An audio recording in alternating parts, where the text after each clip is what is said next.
শুক্ল যজুর্বেদীয় এই উপনিষদটি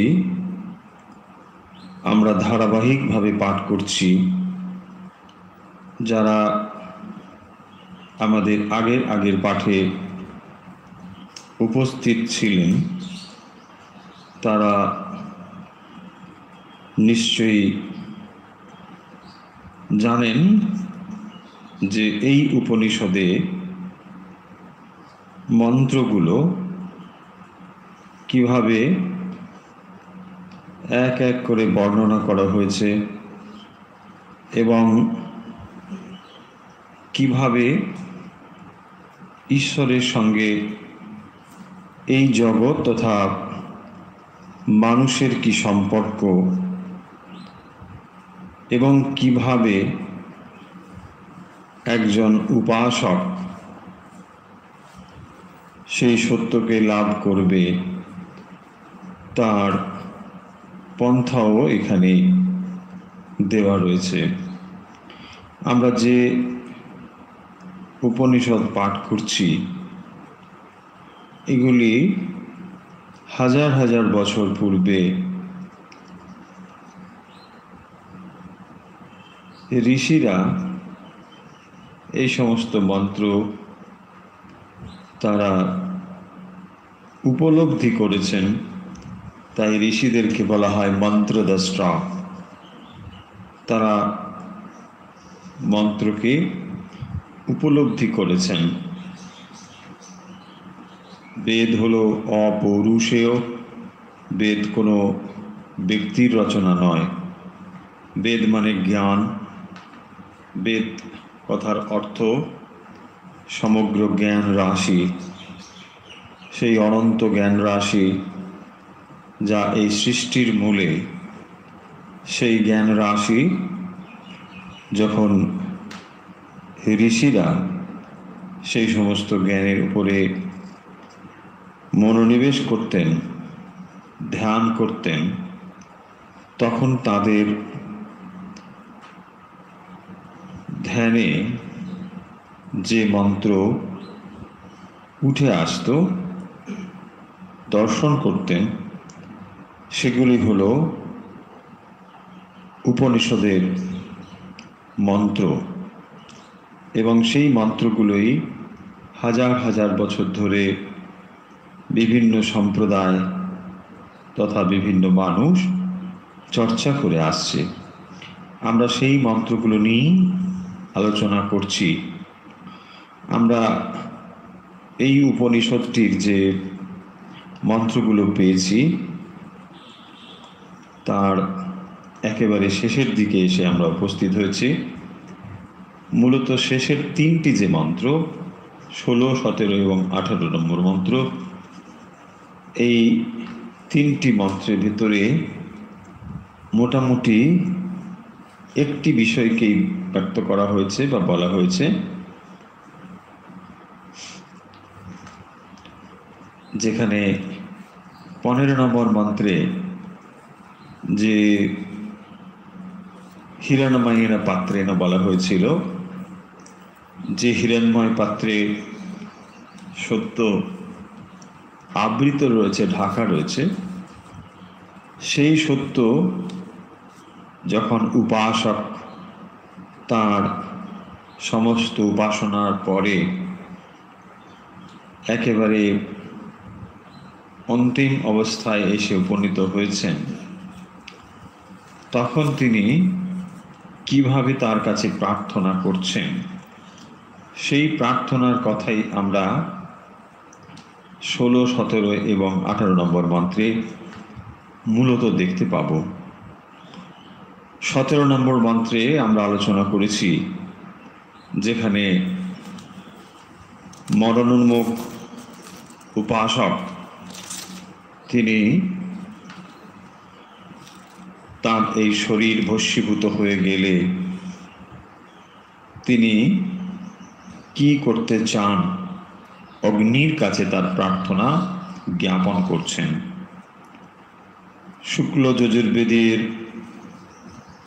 ঋষি ছিলেন অগ্নির উপাসক। তাই এই উপনিষদে অগ্নিদেবতার উপাসনা করা হয়েছে এবং তাই আমরা দেখতে পাব যে এই উপনিষদে অন্তিম প্রার্থনা করা হচ্ছে অগ্নির কাছে এবং বায়ুরনিলম অমৃতমেদম ভস্মান্তগম শরীরম ওং ক্রতোস্মর কৃতগং স্মর ক্রতোস্মর কৃতগং স্মর, যেখানে বলছেন বায়ু, প্রাণবায়ু, অনিলম, অমৃতম, ইদম শরীরম, এই শরীর ভস্মীভূত হয়ে যাক এবং বায়ু সেই মহাবায়ুর সঙ্গে মিলিত হোক। এইটি উপাসকের অন্তিম প্রার্থনা আমরা 17 নম্বর মন্ত্রে দেখেছি। আজ আমরা 18 নম্বর মন্ত্র বা অন্তিম মন্ত্র এই উপনিষদের, সেটি আমরা আজকে দেখব।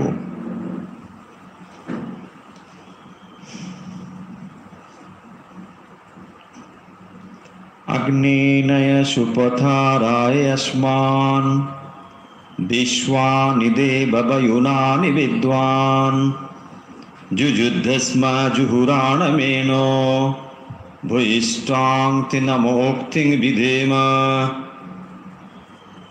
18 নম্বর মন্ত্রে বলছেন अग्नेनय सुपथाराय अस्मान् विश्वानि देववयुनानि विद्वान् जुजुद्धस्म जुहुराणमेन जुजुद्धस्म जुहुराणमेन भूयिष्ठां ते नम उक्तिं विधेम। आशा करी पढ़ते असुविधा होच्छे ना, छोटो छोटो शब्द भांगा रयेछे एखाने।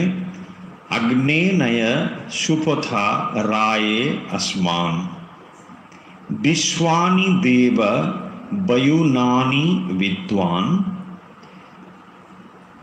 পরের যে শব্দটি যুযুদ্ধস্ম জুহুরাণ মেন জুহুরাণম এনা জুহুরাণম এনা জুহুরাণমেন ভূয়িষ্ঠাং তে নাম উক্তিং বিধেম। আমরা অর্থ দেখি, তারপরে ব্যাখ্যাতে আসব। অগ্নি নয় সুপথা রায়ে আসমান। অগ্নি মানে অগ্নি শব্দের সম্বোধন, হে অগ্নি, অগ্নি।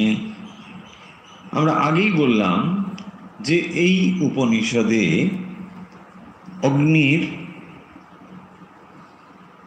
উপাসনা করা হয়েছে বা অগ্নির কাছে তার প্রার্থনা জানানো হয়েছে, যেহেতু তিনি অগ্নির উপাসক ছিলেন। তাই এখানে কি হচ্ছে না, কোন অগ্নি? যখন ভস্মান্তগম শরীরম, শরীর যখন ভস্মীভূত হয়ে যাবে, সেই অবস্থার ঠিক পূর্বে এই প্রার্থনাটি আবার জানানো হচ্ছে। কি প্রার্থনা জানানো হচ্ছে? অগ্নে নয়া সুপথা রায়ে আসমান। হে অগ্নি, আসমান মানে আমাদের আসমান, আমাদেরকে কি করো? রায়ে সুপথা নয়া, সুপথা রায়ে নয়া, আমাদেরকে নয় মানে নিয়ে চলো। হে অগ্নি, আমাদেরকে নিয়ে চলো। কোথায় নিয়ে চলো? আমাদেরকে নিয়ে চলো সুপথা রায়ে, আমাদেরকে উত্তম মার্গে নিয়ে চলো। সুপথা রায়ে নয়, নিয়ে চলো। আমরা আগেই বললাম যে এই মন্ত্রটি একেবারে অন্তিম মন্ত্র। যখন শরীর ত্যাগ হয়ে যাবে ঠিক তার পূর্ববর্তী মন্ত্র হলো এইটি। উপাসক সারা জীবন ধরে উপাসনা করে এসেছেন, এখন তিনি অগ্নির কাছে তার শেষ প্রার্থনাটুকু জানিয়ে দিচ্ছেন, কারণ এরপরেই তার প্রাণবায়ু নির্গত হয়ে যাবে, এখন আর তার সময় নেই। তাই অন্তিম প্রার্থনা খুব দ্রুত অগ্নির কাছে তিনি জানিয়ে দিচ্ছেন। কি জানাচ্ছেন? না, হে অগ্নি, অগ্নি নয়া, তুমি আমাকে নিয়ে চলো। কারণ অগ্নি হচ্ছেন হুতবহ। অগ্নির একটি বড়ই ভূমিকা রয়েছে আমাদের শাস্ত্রে, কারণ এই অগ্নি, যে অগ্নি আমরা ব্যবহার করি, সেই অগ্নির দেবতা হচ্ছেন অগ্নি দেবতা, এবং সেই অগ্নি দেবতা যে 5টি মৌলিক উপাদান, তার মধ্যে অন্যতম হলো অগ্নি। এবং সেই অগ্নি কি করেন না, বহন করে নিয়ে যান। হুতবহ, যখন যাগযজ্ঞাদি করা হয়, অগ্নি তখন কি করেন, তত্ত্ব দেবতার উদ্দেশ্যে যখন আপনি স্বাহা মন্ত্রে ঘৃত দিয়ে হবন করছেন, যে এইটি আমরা এই দেবতার উদ্দেশ্যে ঘৃত দান করলাম, অগ্নি কি করেন, তার সূক্ষ্ম ভাগটি ওই দেবতার কাছে পৌঁছে দেন। তাই তাকে বলা হয় হুতবহ। তিনি আহুতি সার অংশটি ওই দেবতার উদ্দেশ্যে নিয়ে যান। সেই অগ্নির কাছে সেই কারণের জন্যে তার অন্তিম প্রার্থনা, কারণ অগ্নিতে শরীরটি ভস্মীভূত হয়ে যাবে, এবং সেই অগ্নির কাছে বলছেন, হে অগ্নি, তুমি কি করো আমাকে, আসমান মানে আমাদের কি করো, সুপথা রায়ে নয়। সুপথা মানে উত্তম মার্গ, ভালো পথ। আর কি করো, তুমি নিয়ে চলো। রায়ে শব্দের অর্থ হলো, রায় মানে কর্মফল শুভ অথবা অশুভ, যে কর্ম আমরা করেছি তার ফল লাভের জন্যে, নয় মানে নিয়ে চলো।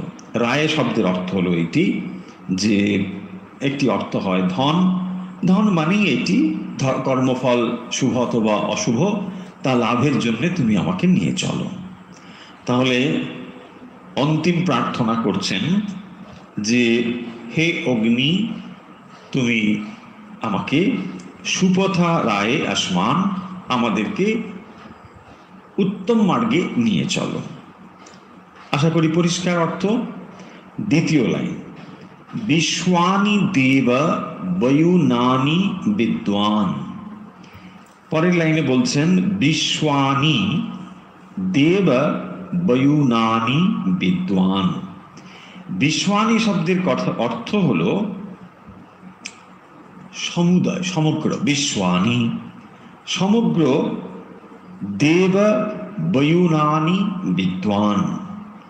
বয়ুনানি মানে কর্ম বা প্রজ্ঞান সমূহে বিদ্বান, জ্ঞানশালী। তুমি বিদ্ধাতু, বিদ মানে জ্ঞানী, সেই জন্য বিদ্বান মানে তুমি জ্ঞানশালী। কে না, অগ্নি, তুমি কি করো না, আমাদেরকে নিয়ে চলো। হে দেব বিশ্বানি, যে দেব, দেব মানে হে দেব, হে অগ্নিদেব, বিশ্বানি বয়ুনানি বিদ্বান, সমস্ত কর্ম তুমি জানো, আমার সমস্ত কর্ম সম্পর্কে তুমি জানো, যেহেতু তুমি সব কিছু জানো, হে দেব বিশ্বানি বয়ুনানি বিদ্বান, তুমি সেগুলো হচ্ছে জ্ঞাত রয়েছ, তুমি সব জানো। তারপরে বলছেন যে, যুযুদ্ধস্ম জুহুরাণম এনা। পরের লাইনে দেখুন বলছেন,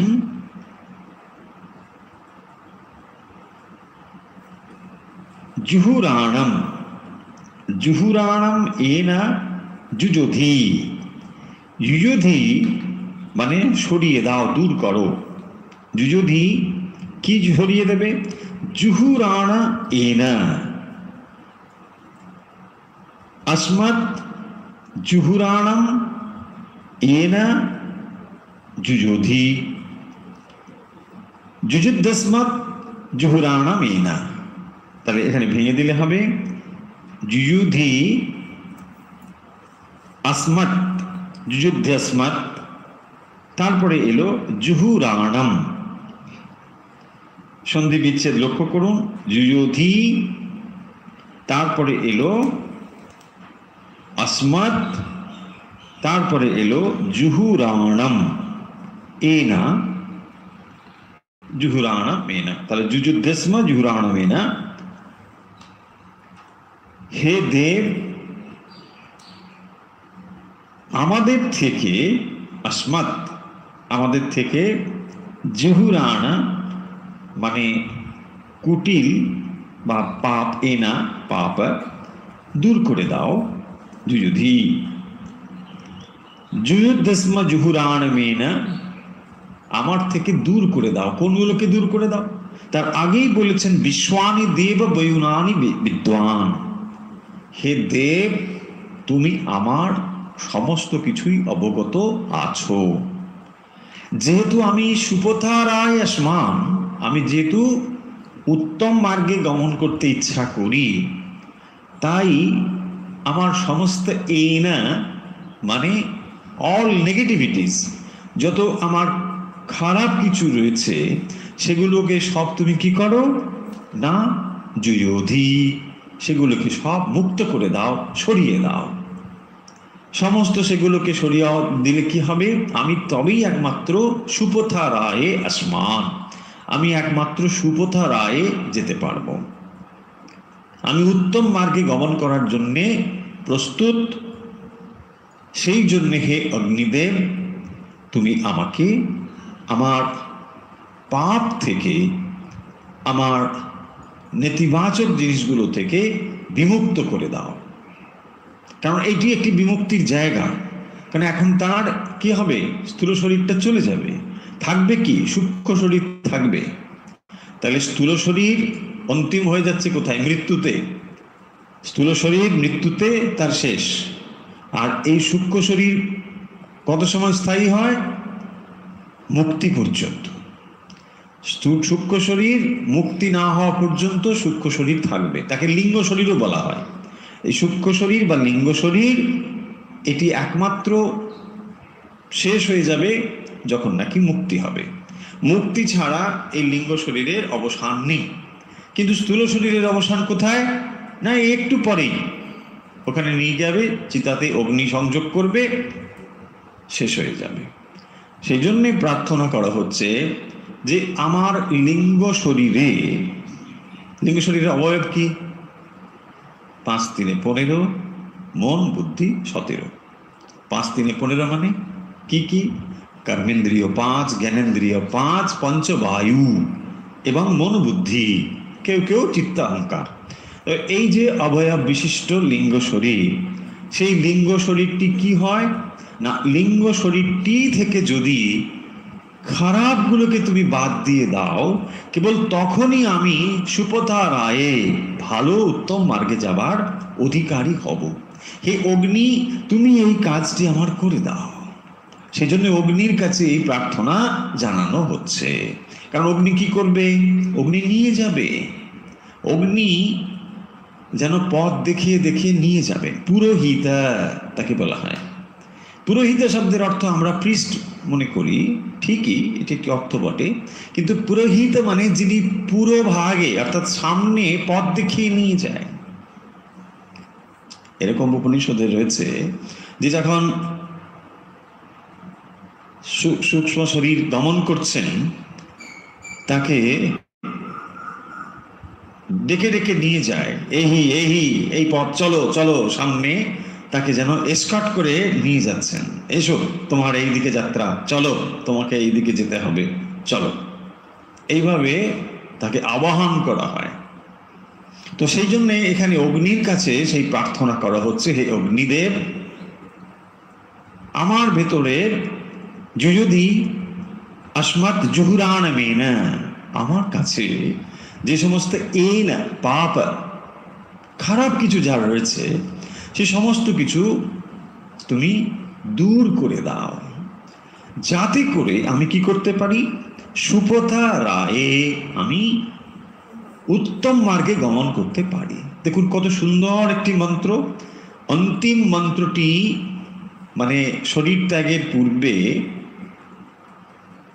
এতদিন তিনি কি করেছেন, এতদিন তিনি অগ্নি সেবা করেছেন।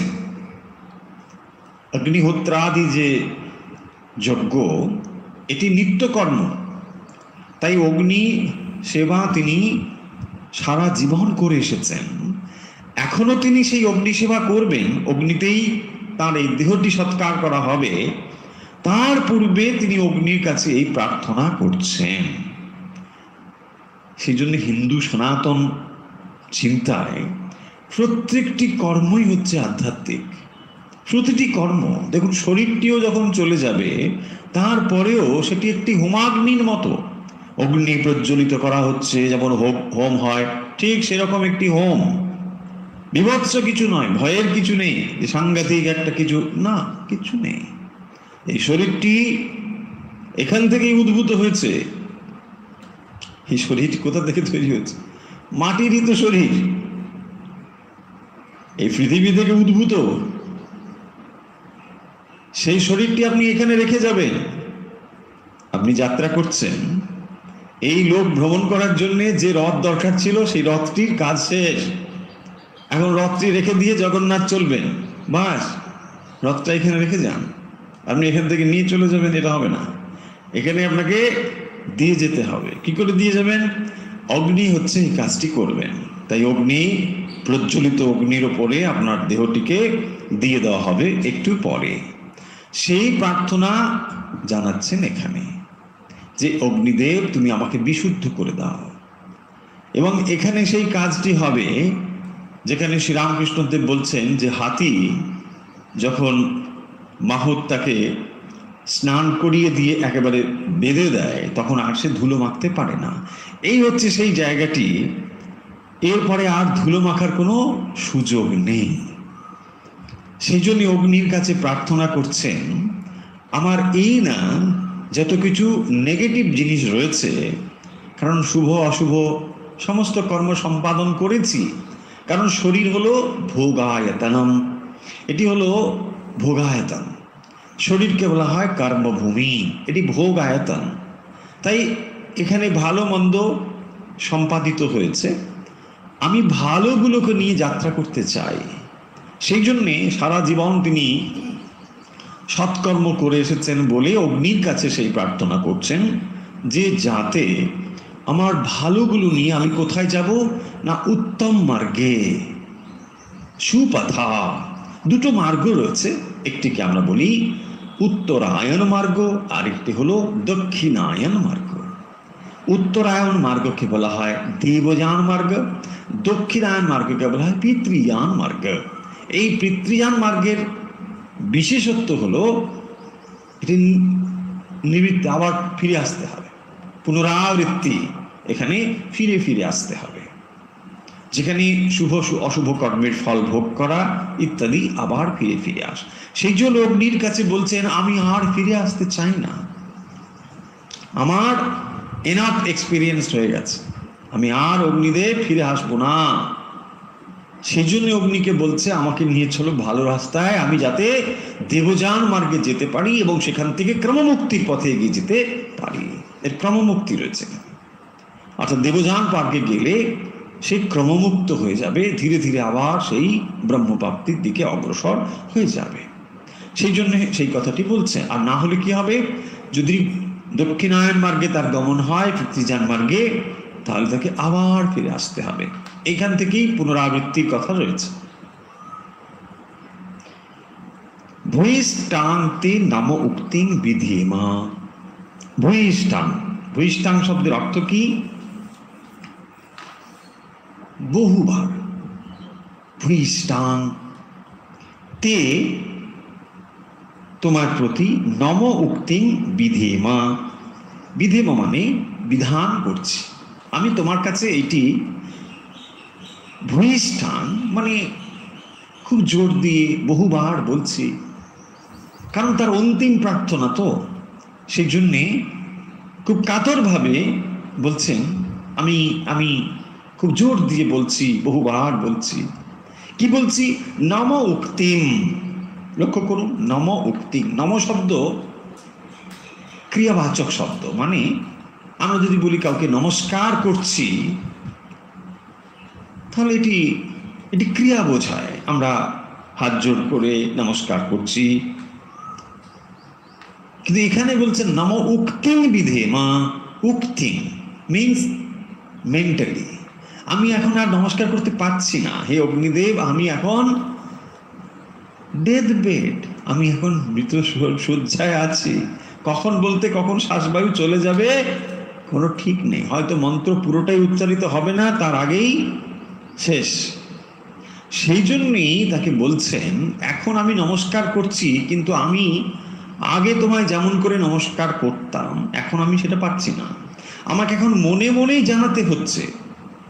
আমি তোমাকে মনে মনে জানাচ্ছি। ভূয়িষ্ঠান্তে নাম উক্তিং বিধেবা, কারণ আমি এখন আর কায়িক নমস্কার করতে পারছি না, সেই জন্যে তাকে বলছেন। তাহলে অর্থ আগে বুঝে নিই, তারপরে ব্যাখ্যায় আসব। আগ্নে নয়া সুপথা রায়ে আসমান বিশ্বানি দেব বয়ুনানি বিদ্বান। দুটো লাইন যেখানে কি বলা হলো, আগ্নে নয়া সুপথা রায়ে আসমান। আশা করি বুঝতে খুব অসুবিধা হবে না। আগ্নে হচ্ছে অগ্নি শব্দের সম্বোধনে অগ্নে। হে অগ্নি দেবতা, নয় মানে আমাকে নিয়ে চলো। কোথায় নিয়ে চলো? সুপথা, আমাকে উত্তম মার্গে পরিচালিত করো। কারণ আমি এতদিন অগ্নি সেবা করে এসেছি, তোমার উপাসনা করে এসেছি, তাই তুমি আমাকে আজও পরিচালিত করো। সুপথা রায়ে আসমান। রায়ে শব্দের অর্থ হলো শুভ অশুভ কর্ম ফল।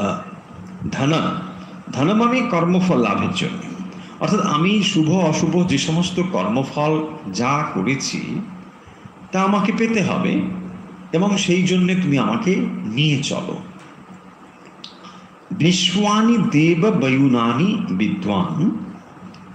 বিশ্বানি দেব বয়ুনানি বিদ্বান মানে হলো যে সমস্ত কর্ম উপাসনার জ্ঞাতা হচ্ছে তুমি। হে দেব, বিশ্বানি বিদ্বান দেব বয়ুনানি, সমস্ত কর্ম এবং উপাসনার জ্ঞাতা তুমি। আমাদের যা কিছু নেতিবাচক রয়েছে তা সমস্ত কিছু থেকে আমাকে বিযুক্ত করে দাও। সেই মন্ত্রের অর্থ হলো এটি না, বিশ্বানি দেব বয়ুনানি বিদ্বান। তার মানে হে দেব, তুমি আমার সমগ্র কিছু জানো। সোজা কথা হচ্ছে এটি, তুমি আমার শুভ অশুভ সমস্ত কিছুই তুমি জানো, জ্ঞাত আছো।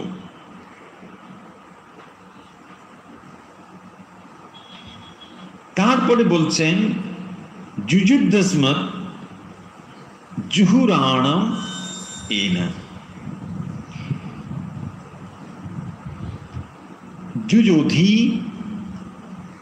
মানে সরিয়ে দাও। কি সরিয়ে দাও? জুহুরাণ এন, আমার সমস্ত কিছু যে খারাপ কিছু রয়েছে। জুহুরাণ শব্দের অর্থ হলো তাই, জুহুরাণ এন মানে কুটিল, জটিল, পাপ ইত্যাদি নেগেটিভিটি, সেগুলোকে তুমি কি করো? বিমুক্ত করে দাও আমাকে দিয়ে সুপথা পথে নিয়ে চলো। যুযুধি আসমাত যুযুদ্ধস্মৎ জুহুরাণ মেন। তারপরে শব্দ রয়েছে ভূয়িষ্ঠান। ভূয়িষ্ঠান শব্দের অর্থ হলো বহুতর ভূয়িষ্ঠান্তে নাম উক্তিং বিধেমা। শঙ্করাচার্য তার ভাষ্যে বলছেন, পুনর অন্যেন মন্ত্রেণ মার্গম যাচতে অগ্নে নয়তি। হে অগ্নে, নয় মিন্স গময়া, নয় মানে নিয়ে চলো, গময়া। সুপথা শোভনেন মার্গেণ। সুপথা শব্দের অর্থ হলো শোভন মার্গের দ্বারা। তুমি আমাকে শোভন মার্গে নিয়ে চলো, উত্তম মার্গে নিয়ে চলো, এমন মার্গে নিয়ে চলো যে মার্গে আর পুনরাবৃত্তি নেই, আর ফিরে আসতে হয় না, আবর্তন গতি যেখানে নেই, যেখানে আর ফিরতে হয় না। আমি একেবারে চলে যাব, আর ফিরব না। কারণ তিনি আর এই মার্তভূমিতে ফিরতে চান না, কারণ শুভ অশুভ কর্মের সমস্ত তিনি দেখেছেন, তাই আর তিনি ফিরতে চান না, সেটি বলছেন। সুপথেতি বিশেষণম দক্ষিণ মার্গ নিবৃত্তি অর্থম নির্বিন্ন অহম দক্ষিণেন মার্গেণ গতাগত লক্ষণেন। দেখুন বলছেন দক্ষিণেন মার্গেণ কথার অর্থ হচ্ছে গতাগত লক্ষণেন। দক্ষিণ মার্গের কথার অর্থ হচ্ছে গতাগত মানে যাতায়াত, যাওয়া এবং আসা। গতায়াত লক্ষণেন अतो याचे त्वं पुनः पुनर्गमनागमन वर्जितेन शोभनेन पथा नया। एकदम परिष्कार बोलছেন যে त्वं पुनः पुनर्गमना आगमन वर्जितेन गमनागमन वर्जितेन शोभनेन पथा नया। তুমি আমাকে সেই পথে নিয়ে চলো যেখানে আর গমনাগমন নেই, আমি সেই পথে যেতে চাই, যেখানে আর আবর্তন নেই, ফেরা নেই, সেই পথে আমি যাব। রায়ে ধনায় কর্মফল ভোগায় ইত্যর্থ। শঙ্করাচার্য ভাষ্যে লিখছেন রায়ে মানে ধনায়। ধনায় শব্দের আবার বলছেন কর্মফল ভোগায় ইত্যর্থ। তুমি আমাকে রায়ে সুপথা রায়ে কর্মফল ভোগ ইত্যর্থম। কারণ তিনি দুটো পদ অবলম্বন করেছেন। আমরা এই আগের মন্ত্রে কি দেখেছি? এক জ্ঞান মার্গ, দুই কর্ম। জ্ঞান এবং কর্মের সমুচ্চয় হয়েছে এখানে। তাহলে যখন তিনি জ্ঞান অথবা কর্ম দুটোই যখন সমুচ্চয় করেছেন, সমুচ্চয়ের আমরা বলেছি দুরকম সমুচ্চয় হয়, সমসমুচ্চয় আর একটি হলো ক্রমসমুচ্চয়। এখানে ক্রমসমুচ্চয় হয়েছে। যখন তিনি ক্রমসমুচ্চয় করেছেন অর্থাৎ জ্ঞান এবং কর্মে, তাতে শুভ অশুভ কর্মের ফল থাকতেই পারবে। সেই জন্য এখানে বলছেন রায়ে ধনায় কর্মফল ভোগায় ইত্যর্থম। কর্মফল ভোগায় কি করো আমাকে? শোভনেন পথা নয় আসমান যথোক্ত ধর্মফল বিশিষ্টান বিশ্বানি মানে সর্বাণি হে দেব বয়ুনানি কর্মাণি প্রজ্ঞানানি বা বিদ্বান জানন কিঞ্চ যুধি বিজয় বিনাশয় अस्मत्तो जुहुराणं कुटिलं वञ्चनात्मकमेन पापं ततो वयं विशुद्धाः सन्त इष्टं प्राप्स्याम इत्यभिप्राय। किन्तु वयम इदानीं तेन शक्नुमः किसे ना परिचर्याम। এই শব্দটি বলছেন যে এই যে নম উক্তিং বিধেয়মা ভূয়িষ্ঠাং, তার ব্যাখ্যা করতে গিয়ে বলছেন কিন্তু বয়ম ইদানিম তেন শক্নুমঃ, আমি এখনটা করতে পারছি না। কি করতে পারছি না? পরিচর্যাম। আমি তোমার অনেক পরিচর্যা করেছি। আপনি অগ্নির জায়গায় নিজ নিজ ইষ্ট দেবতা চিন্তা করুন, তাহলেই আরো সুন্দর একেবারে ঠিক ঠিক জায়গা বা সূত্রটা খুঁজে পেয়ে যাবেন। যেহেতু তিনি অগ্নির সেবা করেছেন, দেখুন আমরা পড়ছি যে সাহিত্যটি বা যে উপনিষদটি, সেটি হাজার হাজার বছর আগে। তখন এই মূর্তি পুজো শুরু হয়নি।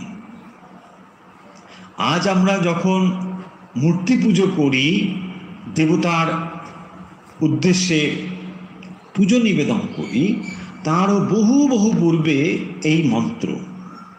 তাই অগ্নি দেবতাকে সাক্ষাৎ ব্রহ্মের প্রতিনিধি রূপে তার পুজো করা হচ্ছে। সেই অগ্নি যে 5টি উপাদান আমরা বলি, এই 5টি উপাদান কিন্তু চিরস্থায়ী। অগ্নির কোনো পরিবর্তন কখনোই সমাপ্ত হয়ে যাবে না। জলকেও কখনো শেষ করতে পারবেন না, বায়ু, ধরিত্রী, পৃথিবী, এই যে 5টি উপাদান এবং আকাশ, এই 5টি উপাদান কিন্তু ইটার্নাল। যে ব্রহ্মের মধ্যে অনন্ত অসীমত্ব রয়েছে, এই উপাদানগুলোর ভেতরে সেই অনন্ত অসীমত্ব রয়েছে। অগ্নিকে যা তা জিনিস ভাবার দরকার নেই। অগ্নি হচ্ছেন স্বয়ং সেই, একেবারে তাঁরই। এবং এই যে অগ্নি যা আমরা রোজ ব্যবহার করছি অগ্নি হিসেবে, সেই অগ্নিকেই ওই অগ্নি দেবতার সঙ্গে যুক্ত করা হচ্ছে। এবং সেই জন্য আগে উপনিষদের এই রকম করা হতো যে এই বায়ু, যে বায়ু আমরা স্পর্শ পাচ্ছি, সেই বায়ু মানে বায়ু দেবতা। তাহলে এই যে এক একটি উপাদান, তার অভিমানী এক দেবতা আছেন, এবং এই দেবতা এবং তার স্থূল রূপ হচ্ছে এইটি। সেই জন্য যে প্রজ্বলিত অগ্নি, সেই অগ্নিকে কি করা হতো, যে আমরা যখন অগ্নি দেবতাকে সবসময় চোখের সামনে দেখে তার পুজো করতে পারছি না, তারই একটি ফর্ম হলো এই অগ্নি। সেই অগ্নিকে আমরা পুজো করছি। এইভাবে ধীরে ধীরে পরিবর্তিত হয়ে এলো প্রতিমার ধারণা, পরবর্তীতে, অনেক পরবর্তীতে। কিন্তু এইভাবে সেটি হয়েছে, ধীরে ধীরে এইভাবে এসে উপনীত হয়েছে। সেই জন্যে এই অগ্নির কাছে প্রার্থনা করছেন যে ভূয়িষ্ঠান তে নাম উক্তিং বিধেমা,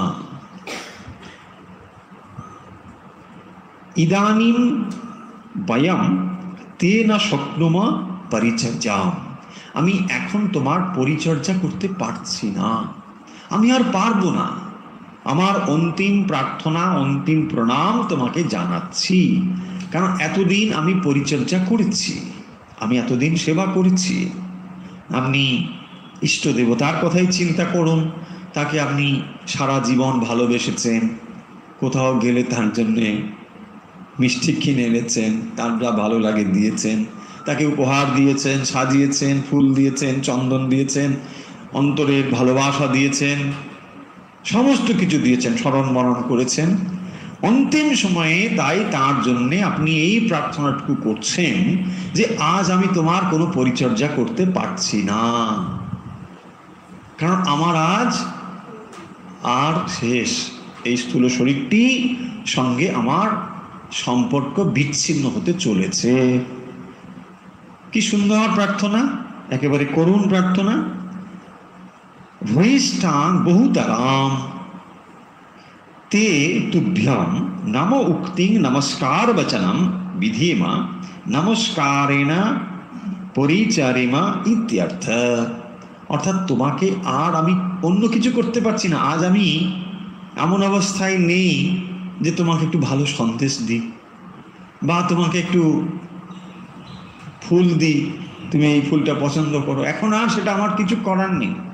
আমি তাই সবগুলো মিলিতভাবে ভূয়িষ্ঠান কি করছি, নামা উক্তিং বিধেমা, হাত তো তুলতেও পারছি না, কারণ ওখানে ঢোকানো আছে, এখানে চ্যানেল করে দিয়েছে, বাস বেডের সঙ্গে বাঁধা, হাতটাও তুলতে পারছে না, যে হাত তুলে নমস্কার করবে তাও পারছে না। তো কি করছে সে, মনে মনে ওইটু বাস। সেই জন্য নামা উক্তিং বিধেমা, আমি কেবল মেন্টালি, মনে মনে তোমাকে আমার অন্তিম প্রণাম জানাচ্ছি, যাতে করে তুমি আমাকে আমার সুপথারাহে ঠিক ঠিক পথে পরিচালিত করো। তাহলে এই যে মন্ত্রটি, অর্থাৎ 18 নম্বর মন্ত্র, মূল বক্তব্য কিন্তু এইটি যে অগ্নি দেবতার কাছে তিনি প্রার্থনা করছেন, তার অন্তিম প্রার্থনা যাতে করে, যেহেতু অগ্নি সমস্ত কিছু জানেন, সেটি বলছেন বিশ্বানি দেব বয়ুনানি বিদ্বান, বিজ্ঞানী, জানেন, জানেন, যেহেতু তিনি সমস্ত কিছু জানেন, তিনি হচ্ছেন সাক্ষী। সেই জন্য দেখবেন অগ্নিকে সাক্ষী রাখা হয় না। অগ্নি, কি সুন্দর আইডিয়াগুলো দেখুন, অপূর্ব সব আইডিয়া রয়েছে। লোকে যখন বিবাহ আদি কর্ম করে সেখানে অগ্নিকে পবিত্র অগ্নি, এবং বলা হয় অগ্নি সাক্ষী। অগ্নি সাক্ষী মানে এটাই, মানে সমস্ত কিছুর ভেতরে অগ্নিকে সংযুক্ত করা হচ্ছে। কারণ অগ্নি বিশ্বানি বয়ুনানি বিদ্বান, ইউ নো এভরিথিং। কোনো একটা মুহূর্ত নেই যে তুমি জানো না। কারণ আমরা যে সময়ের কথা পড়ছি তখন অগ্নিহোত্র একটি বিশেষ যজ্ঞ, যা করতে হতো সবাইকে, সকলেই অগ্নিহোত্রাদি করতেন। এবং সেই অগ্নিহোত্র কি করতেন, যখন ব্রহ্মচর্য আশ্রমে থাকতেন তখন তিনি একটি অগ্নি মেনটেন করতেন। তারপরে যখন তার গারস্থ আশ্রমে বিবাহ হয়ে যেত তখন তার আবার একটি আলাদা অগ্নি হতো, সেই অগ্নি তিনি মেনটেন করতেন। অগ্নিহোত্র কর্মে এসব রয়েছে যে তিনি আজ থেকে পৃথক অগ্নির অধিকারী হলেন, এবং এইটি তিনি সারা জীবন সেই অগ্নিহোত্রাদি কর্ম করে যাবেন। এমনকি যদি তিনি অন্য কোথাও যেতেন, কোনো জায়গা থেকে অন্য কোথাও যাবেন, তখনও তাকে এই সমস্ত কিছু নিয়ে যেতে হতো, সেখানে গিয়ে আবার সেই অগ্নিহোত্রাদি যজ্ঞ করে তারপর তিনি সব কিছু করবেন। তাই দিন শুরু হতো এই সমস্ত অগ্নিহোত্রাদি কর্ম দিয়ে। করতে হবে এগুলো, এগুলো অবশ্যই কর্ম, নিত্যকর্মের মধ্যে পড়ে, করতে হবে। তো সেই সময়ে দাঁড়িয়ে এই প্রার্থনাটি তাকে করছেন, কারণ তুমি আমার সমস্ত ক্ষেত্রে রয়েছ, তুমি অগ্নি রয়েছ। তাই দেখবেন সমস্ত কিছুতে অগ্নিকে একটি সাক্ষী স্বরূপ মানা হয়। জাগ প্রদীপ, দুর্গা পুজোর সময় জানেন একটি প্রদীপ, জাগ প্রদীপ, সেও ওই অবস্থারই একটি সূক্ষ্ম ধারা চলে এসেছে। ওখানে একটি প্রদীপ, জাগ প্রদীপ থাকে, মানে হে অগ্নি তুমি সাক্ষী, তুমি সব কিছুতে আছো। এখনো যে একটি প্রদীপ জ্বলে, আপনি একটু কোথাও মোমবাতি জ্বালিয়ে দেন, সেও এই প্রতীক রূপে চলে এসেছে। অগ্নিকে রাখা হয় ওখানে, যে অগ্নি আমি জ্বালিয়ে দিলাম। মানে এই যে উপাদানগুলো, 5টি উপাদান, এই উপাদানগুলো কিন্তু কোনোদিন শেষ হয়ে যাচ্ছে না। এগুলোর ক্যারেক্টার হচ্ছে এইরকম, এবং সেই উপাদান থেকে এই শরীরটি তৈরি হয়েছে। এখন এই শরীরটি যদি মাটি থেকে তৈরি হয়েছে বলি, খুব একটা খারাপ কিন্তু বলা হবে না। বলছে না, এটা বিজ্ঞান মতো হলো না, একেবারেই বিজ্ঞান মতোই হলো। কিরকম, যেখান থেকে খাদ্যাদি উৎপন্ন হচ্ছে, কোথা থেকে? মৃত্তিকা থেকে, মাটি থেকে খাদ্য উৎপন্ন হচ্ছে। খাদ্য মানুষ গ্রহণ করে, মানুষ থেকেই আবার একটি মানুষ শরীর তৈরি হয়। তাহলে কি প্রকারান্তরে মাটি থেকেই এটি হলো না? এই শরীর মাটির শরীর। লোকে দেখবেন গানে, কবিতায় নানাভাবে এই কথাটা ব্যবহার করে। বাস্তবিক তাই, শরীর মাটির থেকেই তৈরি হয়েছে। যে ফল, ফুল, ফসল আমরা গ্রহণ করছি, সেগুলি রূপান্তরিত হয়ে পিতৃ শরীরে ওজ রূপে রূপান্তরিত হয়, এবং সেই পিতৃ শরীরের ওজ মাতৃ শরীরে গিয়েই একটি শরীর উৎপন্ন হয়। এটিকে বিজ্ঞান বলবেন তো? যদি এটিকে বিজ্ঞান বলেন, তাহলে মাটি থেকে এই শরীর উদ্ভূত হয়েছে, এটিকে অবৈজ্ঞানিক বলার কোনো তাৎপর্য আছে কি? হ্যাঁ, ম্যানিফেস্টেড, ডাইরেক্ট নয়, এটা ঠিক কথাই, ম্যানিফেস্টেড। বাট সোর্সটা কি? এখন আপনি ধরে নিন পৃথিবী থেকে মাটি নেই, জীবনও নেই, আপনিও নেই, আমিও নেই। তাহলে এই যে মাটি থেকে উদ্ভূত, বা আরো ভালো করে বললে এই 5টি উপাদান দ্বারা পঞ্চভৌতিক যে শরীর, সেই শরীরটি এই জড়জগতের উপাদান নিয়ে তৈরি হয়েছে। কিন্তু যে সূক্ষ্ম শরীর, সেই সূক্ষ্ম শরীর কিন্তু এই জড়জগতের উপাদানে নির্মিত নয়। সেই কারণের জন্য যখন সেটি বিচ্ছিন্ন হয়ে যাবে জড়জগতের সঙ্গে, তখন জড়জগতের জিনিসগুলো এখানে পড়ে থাকবে। জড়জগৎ থেকে উদ্ভূত ঠিকই, মন কোত্থেকে হলো? মন আপনার স্থূল শরীরে সত্য রজ তম তার সংস্কার রূপে মন, কিন্তু এই মন এই জড় বস্তুর মতো নয়। সেই কারণের জন্য সেটি বিচ্ছিন্ন হয়ে উদ্গত হয়ে চলে যাবে। তাই এখানে সেই প্রার্থনা করছেন যে যাতে তিনি সংস্কার নিয়ে যখন উদ্গত হয়ে যাচ্ছেন, চলে যাচ্ছেন, তাহলে বারবার আমরা যে প্রশ্ন করি আত্মা চলে যায়, আত্মা কিন্তু চলে যাচ্ছে না। আশা করি এই মন্ত্র পাঠের পরে আপনাদের পরিষ্কার হয়ে যাবে যে চলে যাচ্ছেন আত্মা নয়, চলে যাচ্ছেন সূক্ষ্ম শরীর বা লিঙ্গ শরীর। সেই লিঙ্গ শরীরে আমি অনুভব থাকে, সেটিও একটি শরীর, কেবলমাত্র সেটি ভিজিবল নয়, দেখা যায় না। এই হলো তফাৎ।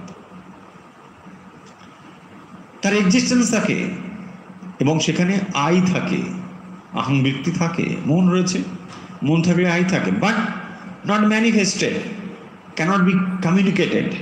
কমিউনিকেট করতে পারবেন না। অনেকে বলেন না তাহলে মৃত শরীরের সঙ্গে কি আমরা কথা বলতে পারবো? না, কথা বলতে পারবেন না, কারণ তার চোখ নেই দেখার মতো, কিন্তু তার দেখার মতো, শোনার মতো, অনুভব করার মতো সমস্ত উপকরণ রয়েছে in a very subtle form, খুব সূক্ষ্মভাবে যেটা রয়েছে।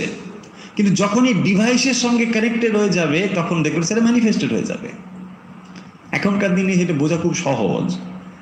ধরুন আপনি যে কোনো একটি মোবাইল ফোন ব্যবহার করেন, অ্যান্ড্রয়েড ফোন, এখন আপনার ডেটা কোনো একটা ফোনে ছিল, প্রচুর রকম ডেটা ছিল, আপনি আর একটা ফোনে লগ ইন করুন, সঙ্গে সঙ্গে সব ডেটা সেখানে কানেক্টেড হয়ে যাবে। আপনি জিমেল দিয়ে ওখানে ঢুকে পড়ুন, যেই ঢুকলেন কি দেখলেন, আরে বাপরে, আপনি গত 10 বছর ধরে যা যা করেছেন সমস্ত ওখানে রেকর্ডেড রয়েছে। আপনি সঙ্গে সঙ্গে দেখতে পেলেন, ও আচ্ছা একে এই ছিলাম, এই পাঠিয়েছিলাম, দেখুন সব কি করে হলো। আর একটা নতুন ডিভাইস, দেখুন এটাকে সূক্ষ্ম শরীর বুঝুন, এটাকে আপনি স্থূল শরীর বুঝুন। যে নতুন একটি ডিভাইসের সঙ্গে ওটা কানেক্টেড হয়ে গেল। আচ্ছা, যখন আপনি বলছেন যে Gmail, it is not visible, আপনি কি জিমেলে ছিল, কি ডেটা ছিল জানা ছিল না, বুঝলাম না, কিন্তু যেই আমি একটি ডিভাইসের সঙ্গে কানেক্ট করে দিলাম, আপনি দেখছেন আরে বাপরে এত কিছু ছিল ওখানে, এই ছবি, এই এই এই কত কিছু সব ছিল, বেরোলো। কি করে বেরোলো? যখনই ডিভাইসের সঙ্গে কানেক্টেড হয়ে গেল, বেরোলো। তার মানে কি? পয়েন্ট হচ্ছে সূক্ষ্ম শরীর দেখা যায় না মানে সেটা নেই তা নয়, এটা রয়েছে। এবং সেই সূক্ষ্ম শরীর যখন এই স্থূল শরীরের সঙ্গে ডিটাচড হয়ে যাবে, লগ আউট হয়ে যাবে, এখনকার ভাষায় যদি বলি লগ আউট হয়ে যাবে। সো লগ আউট হয়ে গেলে কি হবে? এই ডিভাইসটা ডিসকানেক্টেড হয়ে গেল। এখন ডিভাইসটা যখন ডিসকানেক্টেড হয়ে যাবে তখন কি হবে? হরি ওম রামকৃষ্ণ। সো তার জন্যে সেখানে তৈরি হয়ে থাকবে, কাঠ দিয়ে সব রেডি। তার আগেই এখানে বলছেন, হে অগ্নিদেব, তোমাকে এটা করতে হবে আমার জন্য, কারণ আমি এতদিন তোমার পরিচর্যাদি করেছি, আমি এতদিন তোমার সেবা করেছি। এখন তোমাকে করতে হবে কি? আমার এই শরীরটিকে ভস্মীভূত, ভস্মান্তগম শরীরম, আগেই বলা হয়েছে, এটিকে ভস্মীভূত করতে হবে, করে দেবে, এবং তারপরে তুমি আমাকে পরিচালিত করবে। মানে আমি তো আর হেঁটে যেতে পারবো না, আমার তো সূক্ষ্ম শরীর, এই পা তো এখানে রেখে দিতে হবে। তাহলে আমাকে কে নিয়ে যাবে? অগ্নিদেব তোমাকে নিয়ে যেতে হবে, কারণ ইউ নো এভরিথিং, বিশ্বানি বৈনানি বিদ্বান, তুমি আমার সমস্ত কিছু জানো। জেনে তোমাকে একটা কাজ করতে হবে, ফিল্টারটা করে দিতে হবে তোমাকে, কারণ আমি ভালো মন্দ সব করেছি, যা করেছি তুমি আমার প্রতি স্নেহ যুক্ত হয়ে আমার খারাপগুলোকে সব সরিয়ে দাও, বিমুক্ত করে দাও, দিয়ে আমি যেহেতু আর ফিরে আসবো না, পুনরাবর্তন আমার আর আকাঙ্ক্ষা নেই, আমি আর ফিরতে চাই না। উপনিষদের ঋষি ফিরতে চায় না, আপনি আমি ফিরতে চাইতে পারি, সেটা আলাদা কথা। উপনিষদের ঋষি যে কথা বলছেন যে তিনি আর ফিরে আসতে চান না, তিনি কোথায় চান না, তিনি ক্রমমুক্তির পথে চান। সেই জন্য বলছেন সুপথারায়, তিনি সুপথে যেতে চান, উত্তম মার্গে গমন করতে চান।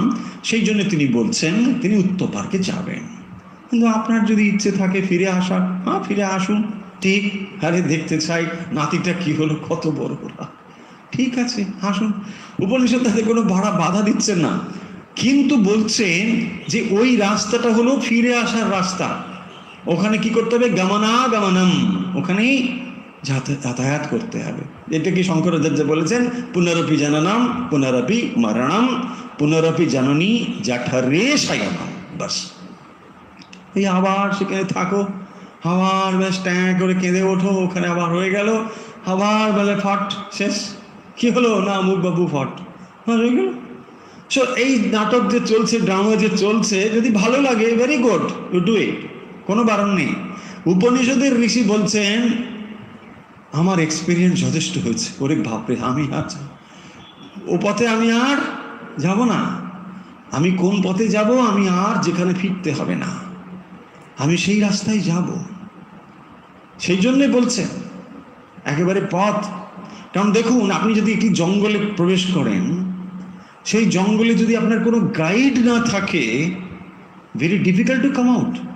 আপনি কোথায় যাবেন বুঝতেই পারবেন না, এক রাস্তায় ঘুরে ঘুরেই দেখবেন হয়তো চলে গেল 4 দিন, হয়ে যেতে পারে। সেই জন্যে বলছেন, কারণ কর্মের গতি সূক্ষ্ম গতি, কর্মের গতি অত্যন্ত সূক্ষ্ম। সেই জন্যে অগ্নির কাছে এই অন্তিম প্রার্থনা বলছেন, আমি আর ফিরতে চাই না, আমাকে ক্রমমুক্তির পথে উত্তম মার্গে, দেবযান মার্গে দিয়ে চলো। দেব শব্দের অর্থ কি? দেব মানে দীপ্তি, মানে প্রকাশ। আমি সেই পথে যেতে চাই যেখানে প্রকাশ রয়েছে, দিব্যতা রয়েছে, মানে প্রকাশ রয়েছে। তামর থেকে উল্টো, তামসা মানে অন্ধকার, তামসা বৃতেনা রয়েছে, সেই অন্ধকারের থেকে আলাদা। দেবতা মানে দীপ ধাতু থেকে, দীপতা মানে প্রকাশ, যেখানে সাত্ত্বিক গুণই হচ্ছে প্রকাশের কারণ। যেখানে সাত্ত্বিকতা রয়েছে সেখানে ইলুমিন রয়েছে, প্রকাশ রয়েছে। দিব্য ভাব মানে হচ্ছে এটাই, তাকেই বলা হয় দেবতা, যার ভিতরে দিব্য ভাব ম্যানিফেস্টেড হচ্ছে। তো তার কাছে প্রার্থনা করছেন, যেহেতু আপনি আমার সব কিছু জানেন, জুয়ুধি, আমাকে কি করো, মুক্ত করে দাও, থেকে মুক্ত করে দাও। জুহুরান মেনা, জুহুরান মানে কুটিল, নানা রকম জটিল। ওই যে একটু আগে আমরা বললাম কর্মসে গহনা গতি, কর্মের গতি অত্যন্ত গহন, বোধগম্য নয়। সেই জন্যে তাকে এটি বলছেন। তারপরে বলছেন বহিষ্টান্তে নমোক্তি বিধিমা। এই মন্ত্রেও সেই ভাবটি ব্যক্ত হয়েছে যে আমি এখন কি করব না, বয়ম ইদানিম তে না শক্নমা পরিচর্যাম, আমি এখন আর পরিচর্যা করতে পারছি না। এই অগ্নিদেব, আমি তোমার আর পরিচর্যা করতে পারছি না। যেন অন্তিম কাকুতি, অন্তিম প্রার্থনা প্রকাশিত হয়েছে একজন উপযুক্ত সিনসিয়ার সাধকের বা সাধিকা।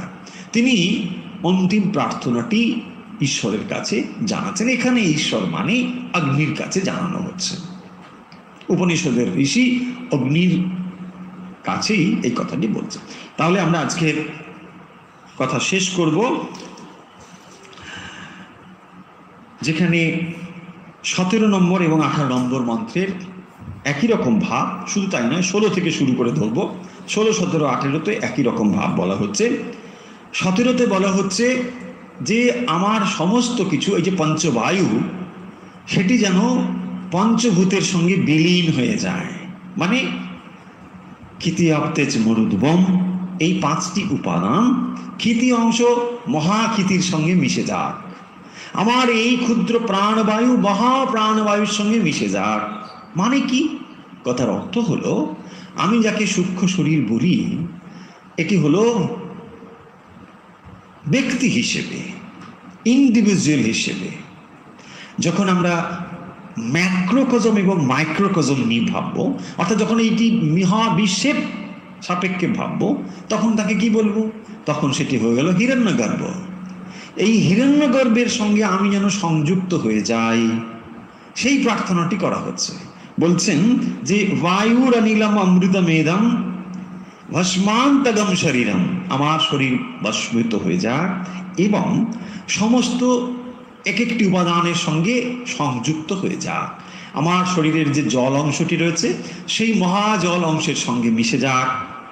আমার 5টি উপাদান এই মহা 5টি উপাদানের সঙ্গে সংযুক্ত হয়ে যাক। দেখুন কি অদ্ভুত একটি ভাব, কি সুন্দর একটি ভাব, যে এই সমুদ্র থেকে যা উদ্ভূত হয়েছে সেই মহাসমুদ্রে সেটিও বিলীন হয়ে যাক, তাকেই বলে শরীর। আমরা ভাবি ওরে বাড়ে কি একটা শরীর, একেবারে জিমে গিয়ে ঘষে ঘষে, আরে ভাই এই তো শরীর, এই তো সেই শরীরটাকে কি বলছে? এই শরীরটা মানে ওই বুদবুদ, জাস্ট বাবল, জাস্ট বাবল। এবং সেই প্রার্থনা করছেন এই বাবলটা কিরকম, যেখান থেকে উদ্ভূত হয়েছে ওখানেই ফিরে যা। শরীরটা যখন উদ্ভূত হলো মানে সমুদ্র থেকে যখন বাবল উৎপন্ন হলো, ওই বাবলের একটা ছোট বাবল আপনি, একটা বড় বাবল আপনি, এই এবং এই যে বাবল তার সঙ্গে যখন সূক্ষ্ম শরীর যুক্ত হয়ে গেল তখন সেটাকে আপনি আই বলতে শুরু করলেন। এই হচ্ছে ব্যাপার। এই শরীরটার সঙ্গে যখন আপনি আইডেন্টিফাইড হয়ে গেলেন তখন আপনি ভাবতে শুরু করলেন, এই আমি শ্রীমতী অমুক। আপনার নাম কি? আমি শ্রীমতী অমুক। আরে মশাই আপনি কি শ্রীমতী অমুক বলছেন? না না আমি শ্রীমতী অমুক। আরে না, এই শরীরের সঙ্গে আমি হয়ে গেছি। দেখুন এই হচ্ছে আমাদের আইডেন্টিফিকেশন, আর কিছু নেই। এই শরীরটাও বলে আমি, ওই শরীরটাও বলে আমি, এই শরীরটাও বলে আমি, সবাই আমি। কত আমি রে বাবা, দেখুন। এবং সমস্ত আমি যুক্ত হলে সেই হিরণ্যগর্ভ, তিনি বলছেন আরে আমিও তো আমি, তোরা কে? সব আমি। এই মহাসমুদ্র আর একটি বাবল, দেখুন আপনার আমার ক্ষুদ্র আমি, সবাই আমি আমি। এই আমিতে লয় হয়ে যাবে, সেইটি এখানে বলছেন। ক্রাতস্মরা কৃতজ্ঞ স্মরা, কি করেছো এখন তুমি স্মরণ করো। ক্রাত শব্দের অর্থ মাইন্ড, ডিসক্রিমিনেটিং মাইন্ড। ক্রাত শব্দের একটি অর্থ মাইন্ড। ক্রাতস্মরা, মন তুমি স্মরণ করো। তুমি মহা থেকে যখন নিজেকে বিচ্ছিন্ন করে নিয়েছিলে কেবল তখনই তোমার ব্যক্তিত্ব, পার্সোনালিটি তৈরি হয়েছিল। তুমি যে বলছো আমি শ্রীমতী অমুক, কিসের ভিত্তিতে? সেপারেশন। দেখুন সেপারেশন ছাড়া আলাদা হতে পারে না, মানে আলাদা ছাড়া পৃথক ব্যক্তিত্বের কোনো জায়গা নেই। যখন মহাসমুদ্রে জলরাশি রয়েছে, আপনি আমি বাবল ওখানে ছিলাম, জলই ছিলাম, কিন্তু যখন সেখান থেকে একটি আলাদা হয়ে বাবল হয়ে গেল, হ্যাঁ তুমি ছোট বাবুল, আমার সঙ্গে কথা বলবে না, আমি বিরাট বাবুল। আরে বাবা বাবুল তো, কিসের বাবুল? আমি এত বড় বাবুল, দেখতে পাচ্ছ না ফুলে আছি কিরকম। তারপরে যে ফট হয়ে গেল, কোথায় গেল? আরে ওই তো সেই জল। এই গল্প হচ্ছে, যত বড়ই বাবুল ফুল থাকো, ফট হলে তো ফটই, কিন্তু যত সময় ফট হচ্ছে না তত সময় ছটফট করছি। আরে বাবে, তুমি ভাই এইটুকু আমার সঙ্গে কথা বলো, আমি কত বড়। উপনিষদের ঋষি বলছেন যে আমার এই হচ্ছে অন্তিম প্রার্থনা, আমি যেন ওই সঙ্গে মিশে যেতে পারি, কারণ আমি নিজেকে সামান্য, সেই মহা অনন্ত অসীমের থেকে আমি একেবারে নগণ্য ছোট একটি, আমি তাই মিশে যেতে চাইছি। কেন? আমার এখন অস্তিত্ব শেষ, প্রাণ বেরিয়ে যাচ্ছে, অপান প্রাণ সমান উদান সব বেরিয়ে যাচ্ছে আস্তে আস্তে, সব শেষ। মানে বলছে না এই বেলুনটি আর থাকবে না, এবারে বেলুনটি যাবে, শেষ হয়ে যাবে। এই হচ্ছে সেই অবস্থা। তখন ঋষি এই প্রার্থনা করছেন। এইটাকেই বলা হয় জীবন। হ্যাঁ, এই হচ্ছে জীবন। জীবন মানে আমাদের এই জীবন হচ্ছে বেলুনের গল্প, ছোট্ট একটি বেলুন, তাতেই কি অহংকারের শেষ নেই একেবারে আমাদের। ওরে বাপে বাপ, দেখে নেবো একবার আসো না কি হয়, একবার দেখাচ্ছ, কি সাংঘাতিক, তাই না? তাহলে আমাদের মূল বক্তব্য আমরা শেষ করি দু এক কথায়, আজকে অনেকটা সময় হয়ে গেছে।